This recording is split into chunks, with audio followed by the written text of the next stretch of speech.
যারা তুমি কল্পনা করো তুমি বাংলাদেশ সমস্ত বাংলাদেশে দায়িত্ব আছে, কল্পনা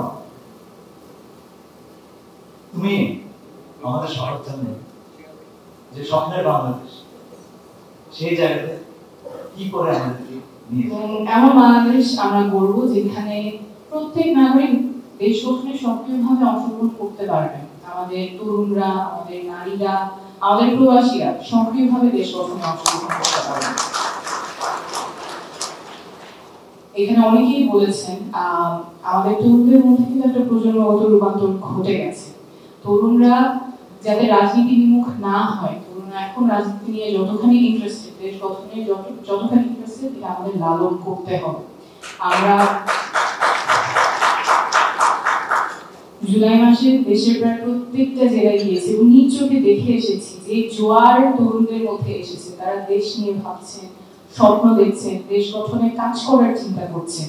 তাদের স্বপ্নটা আমাদের লালন করতে হবে এবং তারা যাতে একটা নিরাপদ পরিবেশে দেশ গঠনের ভূমিকা রাখতে পারেন সেই ব্যবস্থা আমাদের করতেই হবে।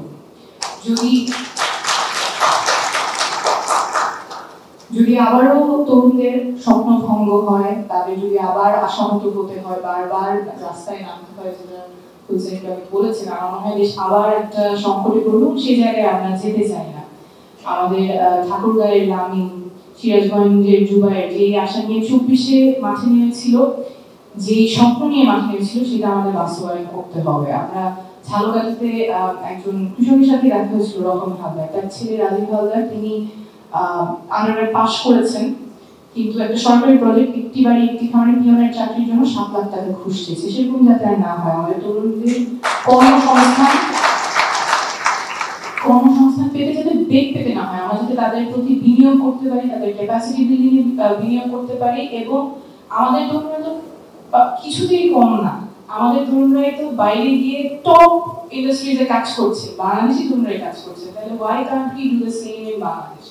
And I dream of a Bangladesh যেখানে young people from all over the world will come to Bangladesh for excellence in training, excellence in education. এবং ওই জায়গায় I don't see why we cannot do that. এরপর আমাদের নারীরা যাতে সক্রিয়ভাবে অংশগ্রহণ করতে পারেন, আমাদের অভ্যুত্থানে একদম সামনে থেকে নারীরা নেতৃত্ব দিয়েছেন, কিন্তু তারপর আমরা দেখেছি অনেকভাবে নারীদেরকে সাইডলাইন করে দেওয়া, সাইবার বুলিং, হ্যারাসমেন্ট, অনেক কিছু শিকার হতে হচ্ছে, কিন্তু তারপর নারীরা থেমে নেই। আমরা যদি নারীদেরকে অগ্রগতির যাত্রায় অংশগ্রহণ না করাতে পারি, তাহলে আমাদের অগ্রগতিটাই সাইডলাইন হয়ে যাবে। তো আমি স্বপ্ন দেখি আমার ব্রাহ্মণবাড়ির তিথি, রাজবাড়ির আফরিন, ওরা যখন চিন্তা করছেন দেশ গঠনে কাজ করতে চাই, রাজনীতিতে অংশগ্রহণ করতে চাই, সেখানে তার বাবা মায়ের চিন্তা করতে হবে না যে আমার মেয়েটা সেখানে নিরাপদ থাকবে কিনা। আমাদের নারীরা সক্রিয়ভাবে নিরাপদে দেশ গঠনে অংশগ্রহণ করতে পারবে এবং আমাদের প্রবাসীরা আমাদের দেশ গঠনে সক্রিয়ভাবে অংশগ্রহণ করতে পারবে। দেশ গঠনে যাতে প্রবাসীদের সাথে একটা যে দূরত্ব আছে বাংলাদেশে, সেই দূরত্বটা যাতে ঘোচে। এবং আজকে I think this is a very key moment যে diaspora is being included, and I hope আমরা এমন একটা বাংলাদেশে যেতে পারি যেখানে যারা দেশে আছেন, যারা প্রবাসে আছেন, সবাই মিলে আমরা এই যে বাংলাদেশ 2.0 স্বপ্ন দেখছি, যেখানে সবার অধিকার সংরক্ষিত থাকবে, মানবিক মর্যাদা থাকবে, সেই জায়গায় একসাথে কাজ করতে পারি। এবং এমন বাংলাদেশ আমরা গড়ব যেখানে মত পার্থক্য থাকবে, মতবিভেদ থাকবে, কিন্তু পূর্ণ রাজনীতিতে আমরা ফেরত যাব না, সহিংসতার রাজনীতিতে আমরা ফেরত যাব।